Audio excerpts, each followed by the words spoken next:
फिरोजाबाद के सेठ छदामी लाल जी का मंदिर महावीर जिनालय 1947 में जिसकी जमीन ली थी 1952 के अंदर जब ले निर्माण शुरू हुआ और 1962 में जाके पहला पंचकर्णक हुआ।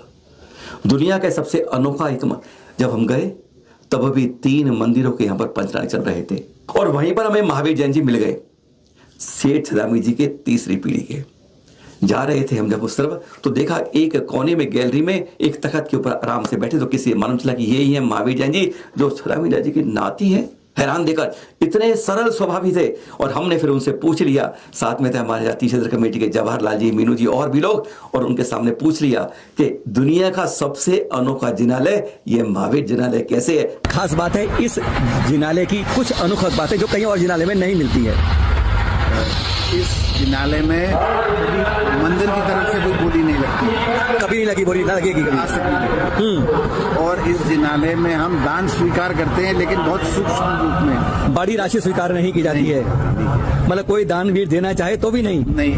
उनसे ये कह देते हैं कि जिसको जरूरत है, किसी का इलाज कराना हो, किसी को पढ़ाना हो, आप उसमें दीजिए, मंदिर को जरूरत नहीं। जरूरत होगी जब मांगेंगे, अभी जरूरत नहीं है। यहाँ प्रतिमाओं की क्या है, मतलब कि कभी नए पंचकर्णक कैसे हो इस मंदिर के? कभी नहीं, यहाँ पंचकल्याणक जो भी होते हैं दूसरे मंदिरों के होते हैं। यहाँ इस मंदिर के प्रांगण में और कोई प्रतिमा विराजमान होने का प्रावधान नहीं है। एज पर संविधान, मंदिर का जो संविधान लिखा गया है उसमें हमारे बाबा जिन्होंने ये मंदिर बनवाया उन्होंने कहा है कि यहाँ सिर्फ और सिर्फ महावीर भगवान, एक आदिनाथ भगवान है और एक पार्श्वनाथ भगवान है। इसके अलावा और किसी भगवान को विराजमान नहीं किया है। मतलब आगे भविष्य में भी ऐसा कुछ नहीं होगा? नहीं। ऐसा शायद किसी और हिंदुस्तान के जिनालय में कहीं सुना है सर? नहीं। ना बोली के बारे में, ना बड़ी राशि के बारे में, और ना ही कहेंगे कि नई प्रतिमा के विराजमान के बारे में।